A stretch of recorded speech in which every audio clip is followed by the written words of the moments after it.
on, everybody? It's Nick Kosko alongside Pat Mineo. It's our first episode of the Scoop Podcast, the official podcast of the Wrestling Room Forum on Facebook. Pat, our fearless leader, rocking the shirt, rocking the RU hat, of course. I love that too, just because I'm a Rutgers alum, Rutgers guy, broadcast Rutgers wrestling. We do all that. This is our first official podcast of the room. We're going to be doing a lot of good things throughout the offseason, the upcoming season. No matter what it looks like, we're going to do a lot of great things, breaking news, breaking down matches, just doing it all for all those avid wrestling fans out there. Pat, what's going on, man? How are you this evening? I'm good, man. I'm good. I'm excited. It's been crazy off season for wrestling. I feel like there's been a lot of chatter. We got a lot to talk about, and ready to dive in, and looking forward to bringing this to the people, man. It's a fun time. We love the group, and figured we'd throw in some virtual content so that they can get some FaceTime with us, and there we go. Yeah, man. I mean, this is pretty much how we have to do things right now, just because, obviously with the pandemic still going on, sports are, obviously coming back now. Baseball just came back tonight. So wrestling, college wrestling at least, is up in the air right now. I mean, I wouldn't say quite up in the air, but, there's talk about the season getting pushed back to January. In all likelihood, it's going to happen. Could happen eventually, permanently anyway, just because that could be a better option for the season. But obviously, a lot of places in the country are different with their college decisions in terms of they're going to bring students back or not. And the pandemic, of course, is always ever-changing. So we'll just start out tonight. We just to throw it out there for the folks watching this and listening to this, and for our group, the wrestling media coverage in general. And I know we talk, we talk smack, we criticize, we critique, we do all that kind of stuff with certain media members, and obviously what can be done better, what needs to change, and all that stuff. But just a lot of the stuff that's been going on over the past week or so in terms of I would say the culture of just America in general, with all the social injustice going on, obviously the protests, everything. The pandemic's gotten everybody all out of whack. And then now there's more of a focus on, if we're just talking about wrestling, there's an emphasis on men's freestyle wrestling. And it not to be, just to go straight to the point, men's freestyle wrestling it's the go-to for wrestling once you leave college. Sure. Greco doesn't get the recognition it gets, and then obviously women's freestyle doesn't get the recognition it gets. So at least what we can do and what other people can do is just push that narrative forward and say, hey, women's freestyle is great, men's Greco is great. It just needs the coverage it deserves, because if you're going to grow wrestling, you need to focus on all of them post-college. Absolutely. And, you can't, certain outlets, I won't name any names, but yeah, you can't claim to want to grow wrestling if you're not willing to cover those aspects of the sport, right? We have so many great stories and wrestlers that are often in the shadows, and they're out there winning medals. It's not like they're not competing. We have guys in Greco wrestling in the Olympics, and, we have women's freestyle wrestlers bringing home hardware. We should be talking about them. We should be hearing their stories, which, we have started to, which is awesome. And, the media outlets should be highlighting the girls of our sport, the women, those wrestling Greco on top of freestyle, because that's big, man. And, Olympics comes around every 4 years. This instance, it got pushed, but these athletes put in a ton of time, and they deserve to get that recognition, like you said.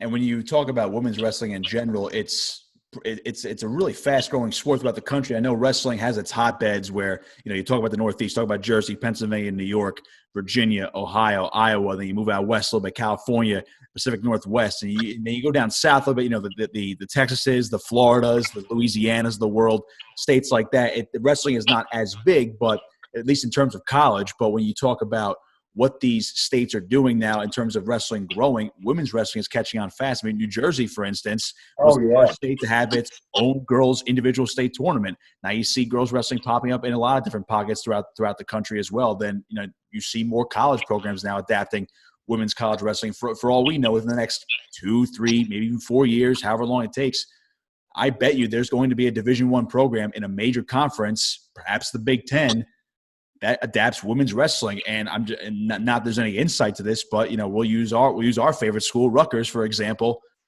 They're in New Jersey. New Jersey's got girls wrestling in high school for an individual state tournament.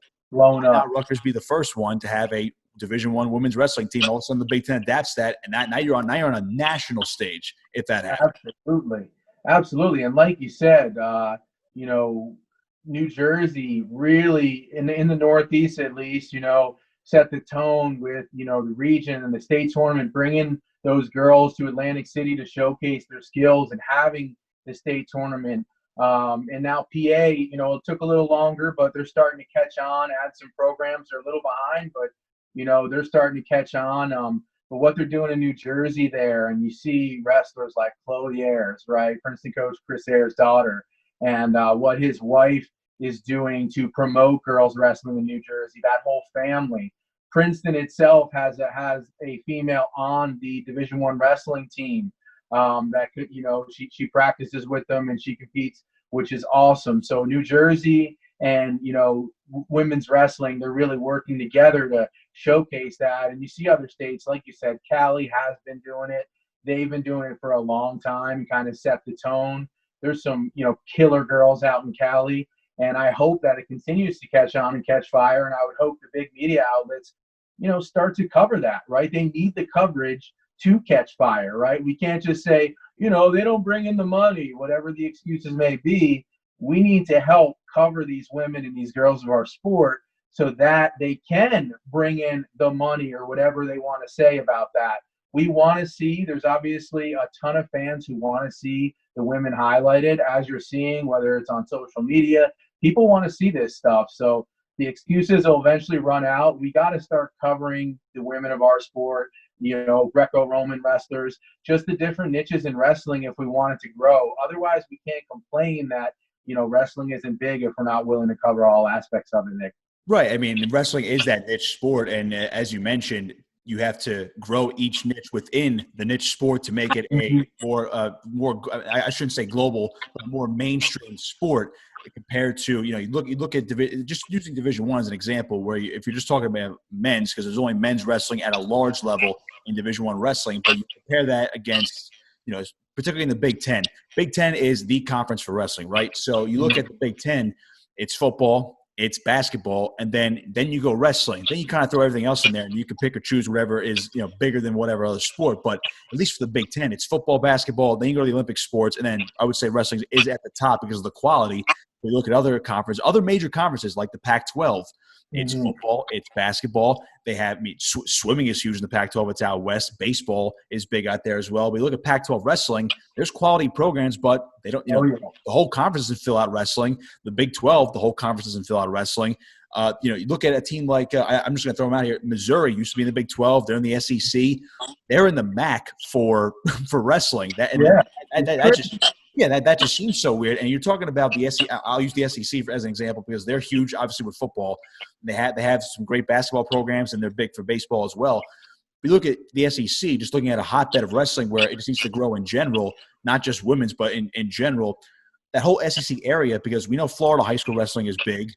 The college wrestling down there caps at the NCAA, the National Collegiate Wrestling Association, which is basically half the country's club teams. The other half are the Division I programs that are not NCAA affiliated. So it's like there's a lot of pockets in the country that have untapped potential that if you grow it as a whole, all of a sudden women's wrestling is on par with men's wrestling in terms of coverage, in terms of quality, and that's ultimately what you want for one of those sports because, people may say they like men's basketball better than women's basketball, but it's pretty much equal in terms of the exposure from all these schools. Absolutely. Absolutely. And I think you hit the nail on the head there with wrestling. It's tough because we're fighting just to keep programs alive, let alone add new programs. And every little program added, whether it's D1, D2, D3, junior college, that's a victory for wrestling. So same goes with women's programs, right? When you see women's teams being created, even at the high school level, it's great to see that adapting. And I think you made a great point with, the southern states and even the ACC, right? Look at the ACC and how it's come on in wrestling. We could add some teams back to the ACC, right? If we Clemson for one. How about Clemson getting their Division I program back? Get Clemson back in there. Get one of the Florida schools, Miami, whatever it may be. You got Florida who's catching fire with high school wrestling, and they're churning out studs, and it'd be cool to have a program down there. I mean, those schools are awesome, and I think that would draw a lot of appeal. But we need to focus on not only bringing more exposure to those areas we talked about, women's wrestling, but also working to maintain the programs we have and add programs in areas, like you said, where wrestling can become more of a staple, right? If you have college programs down there, that will force people to, say, hey, what's going on? I'm going to follow some wrestling. We have college team in Florida or wherever it may be in the South, Mississippi, Alabama, just to bring more exposure to the sport. I think that would help all aspects, like you said. Yeah, absolutely. Just as a side note, can you imagine like the Florida Gators? They had a Division I wrestling program. Can you just imagine that Gator chomp in an arena where every time somebody gets a pin? Oh, that'd be so awesome. I'm just saying, it's on the top of my head. A singlet with a gator on it, man. That would be awesome. I would love that. It's so cool. But yeah, we it's tough, man, because we're losing big programs like Stanford. Hope they can somehow get that back, but we're losing programs in one aspect. Some small programs are being added. It's like wrestling is tough. We're constantly battling, not only the big administration, but sometimes battling ourselves here, because like we mentioned before, if wrestling's not going to be covered in all aspects, we're not doing any favors when it comes to keeping programs, adding programs, and building the presence. So we all need to work together to do that, and we can't make excuses. Obviously business is business, and they're going to do what's best for their profits, but it's not going to hurt them to bring more exposure to those areas, in that regard.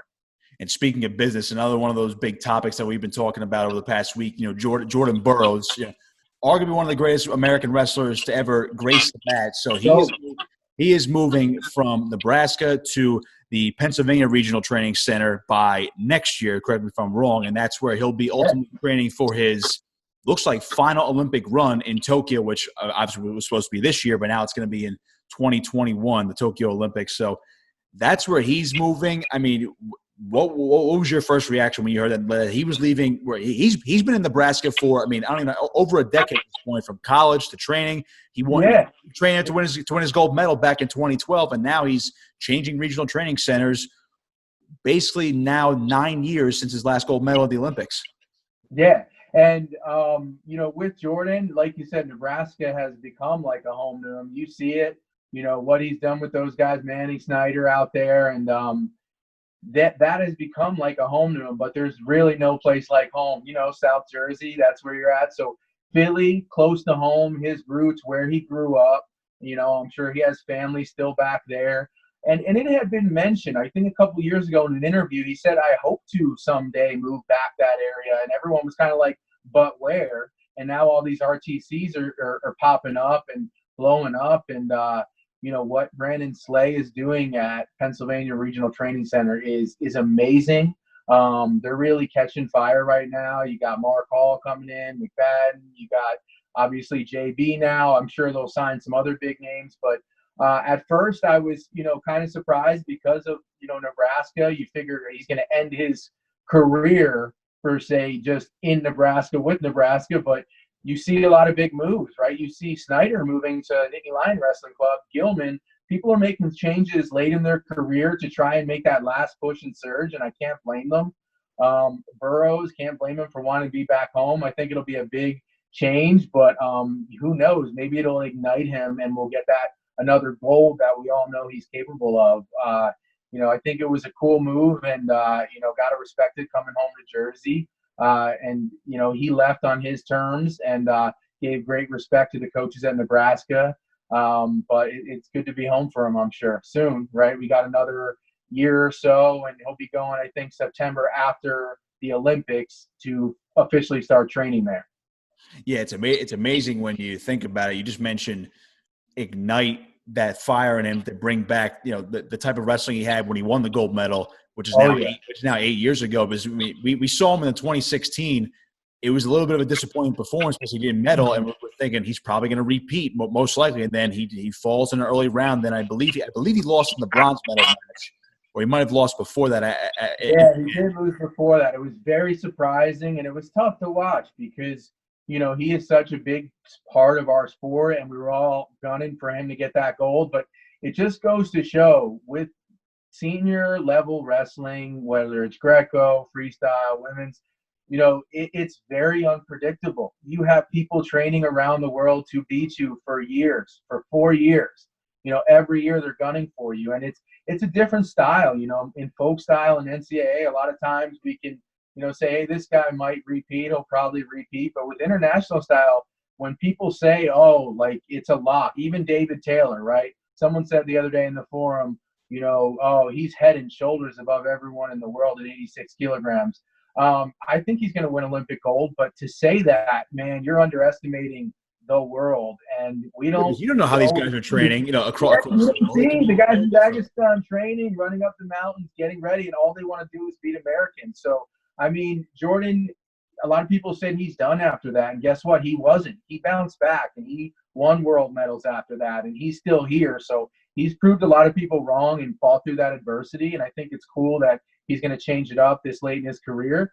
I mean, he is the GOAT, and he still looks like he could double anyone through a wall. So I expect gold in Tokyo, and then I expect him to come back in 2024 and make a run too. Whether he makes the team or not then, or medals or not, I expect him to continue competing. So it's pretty neat. I think that was a huge story, and a lot of people were, speaking about it for the past, 2 years maybe. And he finally made it official, and I think it's awesome.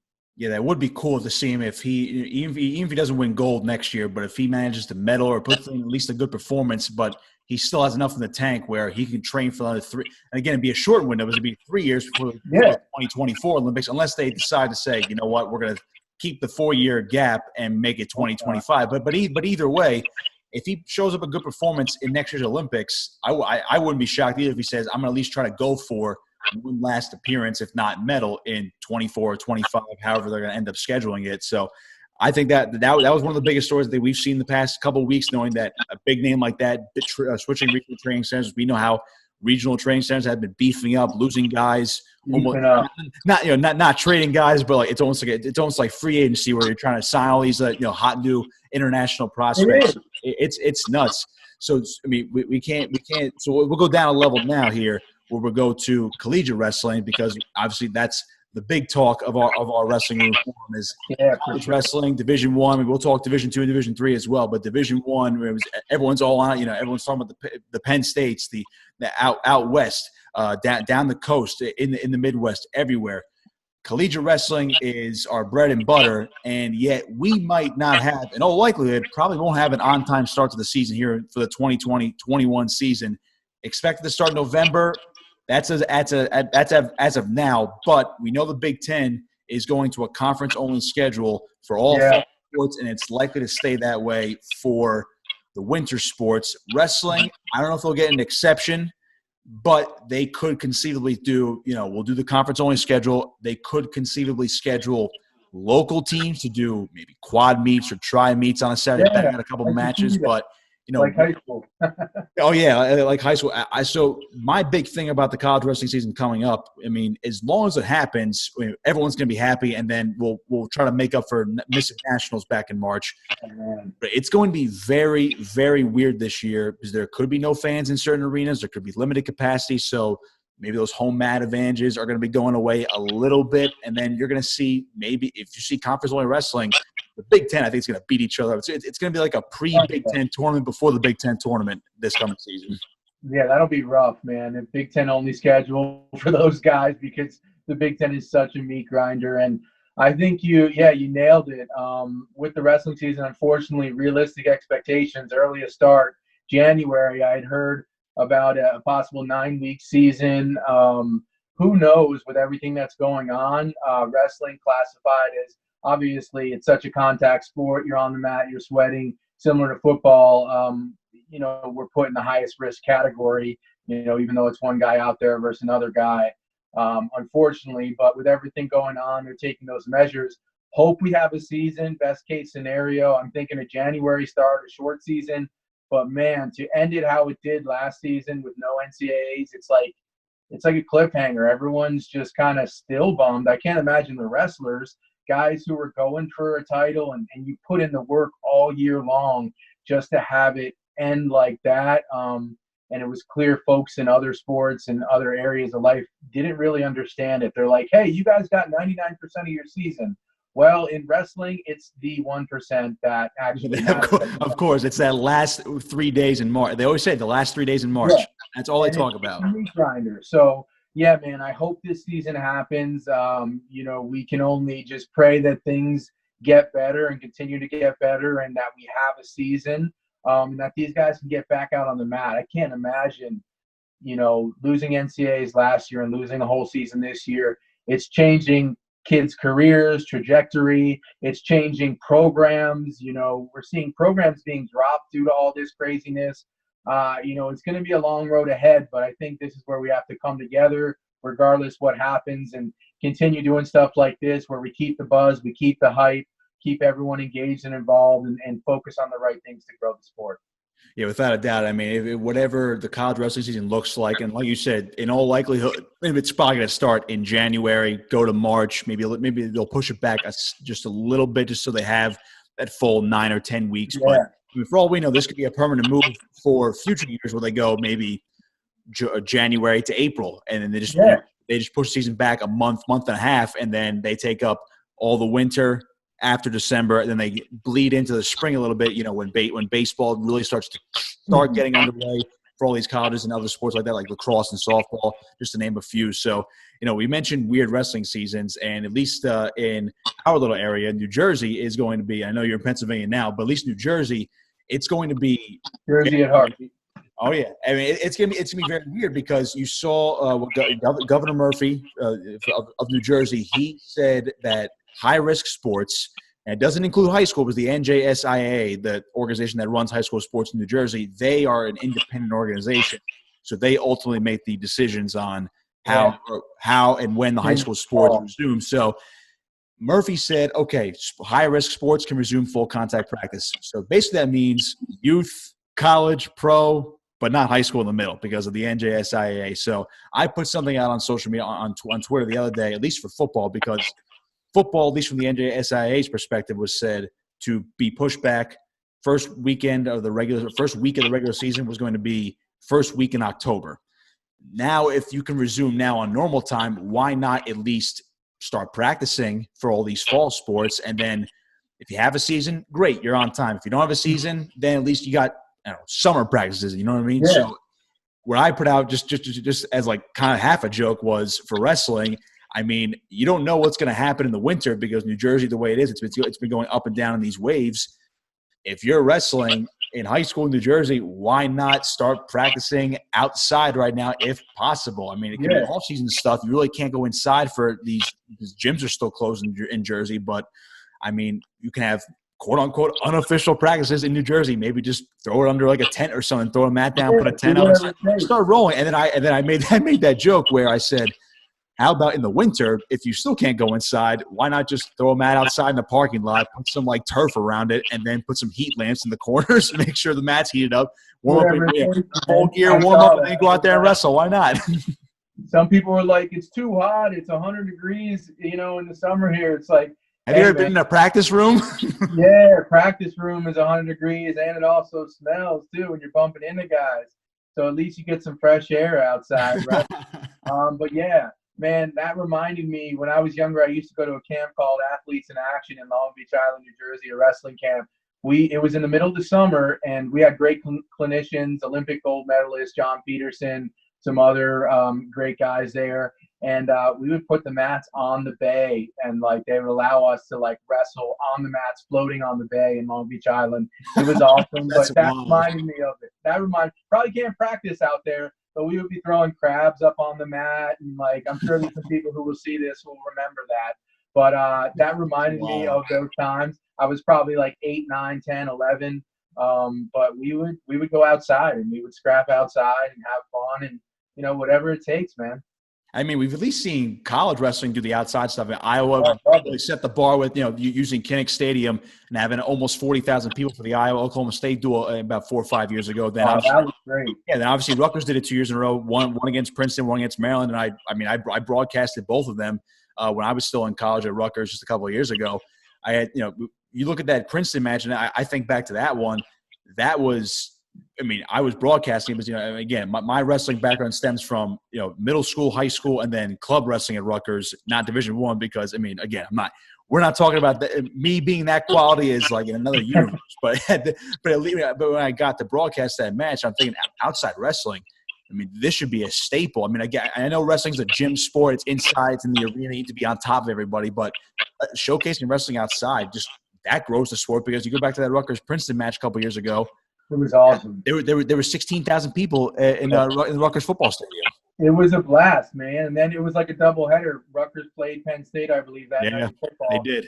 And it was actually a rather warm day for the time of year. Yeah, and then it snowed at the football game after halftime, which is nuts. At the football game, I was going to say, we had to take our sweatshirts off during the wrestling match. That was a great match. Watching guys like Richie Lewis. I think that might have been Ash and Koladzik's first match. Kolodzik was a freshman. It was overtime, I believe. Right? It was their first official match, and Kolodzik got the takedown with like 5 seconds left to win by a point. And then of course, Schnolte got his revenge in the tournament later that season. That was their first varsity match because I think they wrestled twice previously at Midlands when Kolodzik was unattached. Mm-hmm. That's right. Yeah, that was an awesome event, like you said. Whatever we have to do to get wrestling back, I'm all in for. I mean, if we have to have duels outside in November, I'm fine with that. Let's do it. Wrestlers are a different breed. There's a bunch of guys who would do it, probably most of them. And I talked to a lot of D1 wrestlers who said, as far as going back to the shortened season, they're not too mad if the season is shortened to 9 weeks, starts in January. It's a grueling season. It's less wear and tear. Schedule, like you said. You're seeing a lot of guys shorten their season and sit out some matches nowadays to stay healthy for March because, as we said earlier, that's the peak. That's the 1% of the season that really matters. I talked to some guys who weren't so mad. Hey, if it starts in January, that's kind of cool. More time to get ready and prepare. Don't have to stay on weight as long and don't have to be as beat up for the final countdown. So, hey, man, I hope it happens. Yeah, man, me too. And then I remember when I was talking to Coach Goodale of Rutgers a couple of years ago. It might have been recently too, just because we've had this conversation before. But when that Rutgers-Maryland outdoor match, that was originally, for people who don't remember, that was originally scheduled for Yankee Stadium, and that was supposed to be a doubleheader with football. And football was also going to play. Football played Maryland anyway when they did the doubleheader at Rutgers, but it was supposed to be at Yankee Stadium. And I asked coaches, of course, he's a big Yankee fan. And I'm just thinking for wrestling in general, at least for the Northeast people, but for wrestling in general, can you imagine an outdoor wrestling match, Division I collegiate wrestling, outdoors, Yankee Stadium? You could hate the Yankees, but it's at Yankee Stadium, right there on the field. That'd be crazy. It's awesome, and I like that. I like that outside the box kind of thinking we've had these past few years with the outdoor matches in football stadiums and baseball stadiums, whatever it may be. Just brings a different aspect to the sport and goes back to where we talk about growing the sport, right? We got to think outside of the box sometimes. So whatever it takes, I love that they plan at those venues.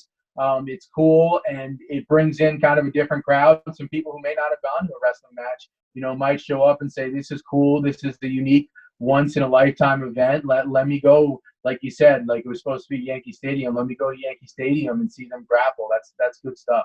Absolutely. So we got a couple more things to talk about before we get out of here.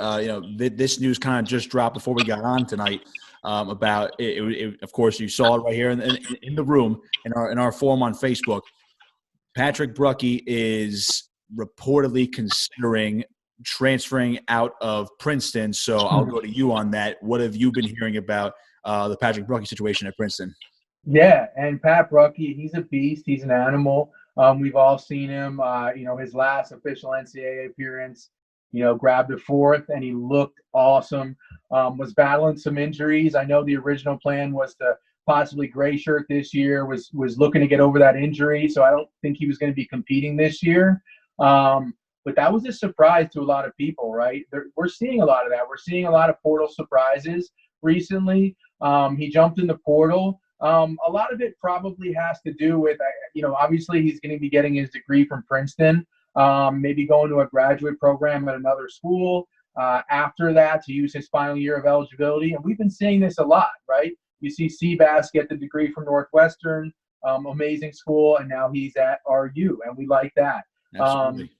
I would love to see Brookie at Rutgers. Honestly, from what I've heard, I haven't heard much, but I know a lot of schools are after him. I think he would be a good fit up in Michigan for what they have going on. I think that fits his major, engineering, great department there. So you may see him as a Michigan Wolverine. I know they have a pipeline to where he's from in Illinois, outside Chicago. They get a lot of kids up to Michigan there. So Pat Brookie, don't be surprised if you see him as a Wolverine. Or he may stay at Princeton. It's not official yet. So we'll wait and see, but you see a lot of guys testing the waters with the transfer portal. You saw Kennedy Monday dip his big toe in the portal and then pull it back out a few days later. Right. Who knows? Maybe Brookie will stick around. A lot has to do with, obviously the Ivy League, getting his degree, and then deciding what's best for him moving forward. I know he loves Princeton, loves Jersey, so it's nothing like that. If he does leave, I'm sure it'll have something to do with him going to grad school and using that year eligibility to get his graduate degree. Yeah, no doubt. And also, a lot of times when these guys end up transferring for graduate programs, it's never really about, I want to transfer because I have a year left and I want to go to a different school.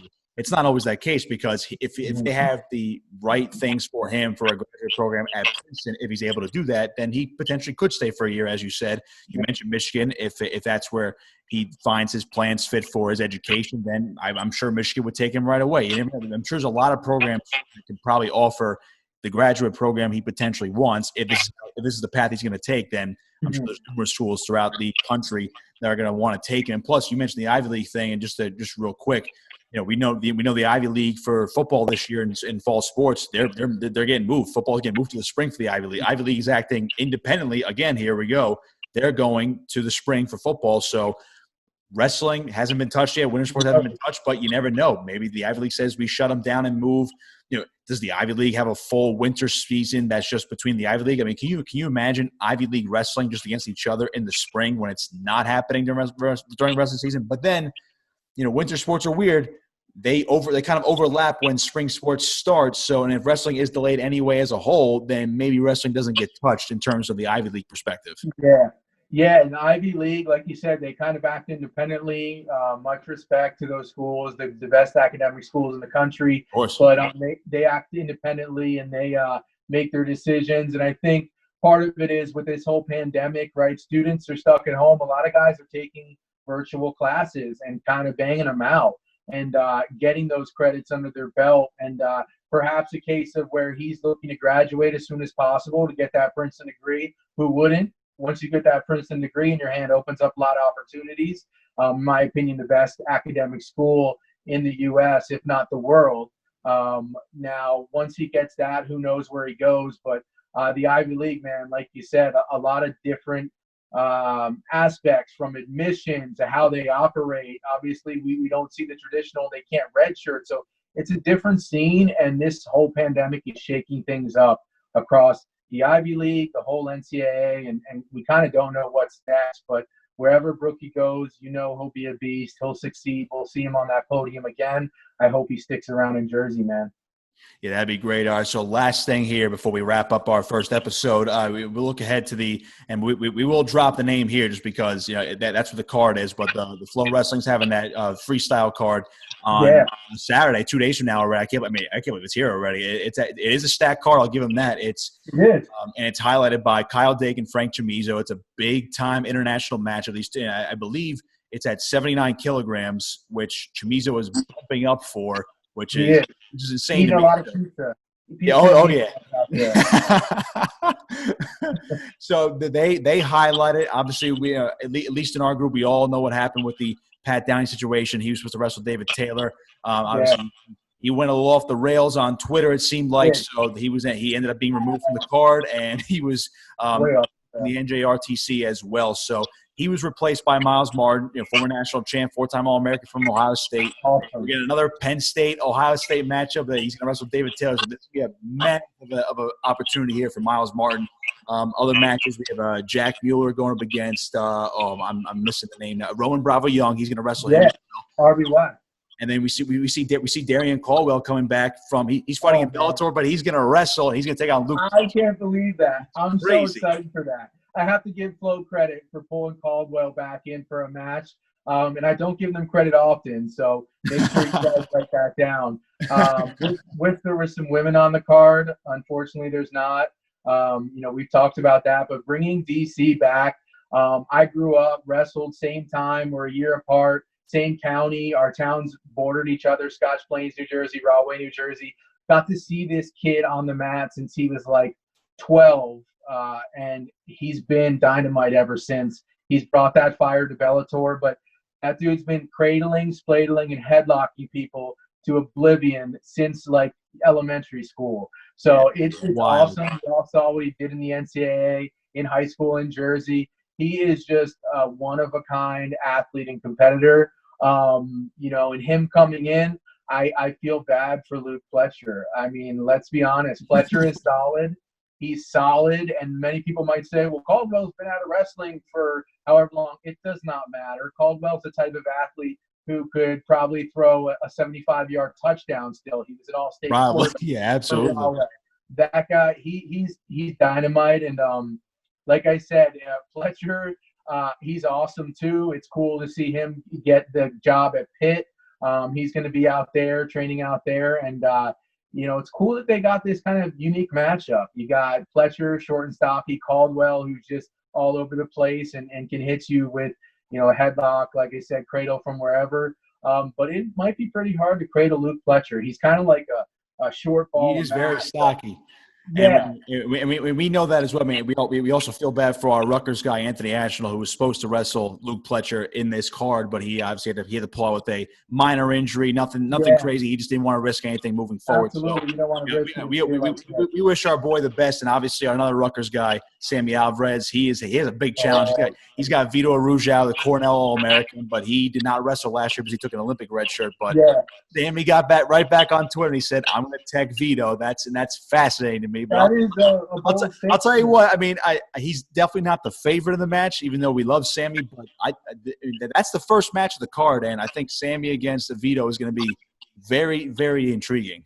Closer than people think. Sammy showed he can hang with the best guys in the country. I mean, that match versus Gross, the match versus RBY, he is funky. As a true freshman, came in RU, caused some hype and excitement for us, and he can roll with the best of them. And Vito, obviously, amazing, incredible wrestler in all aspects, freestyle, folk style. He's just so well-rounded.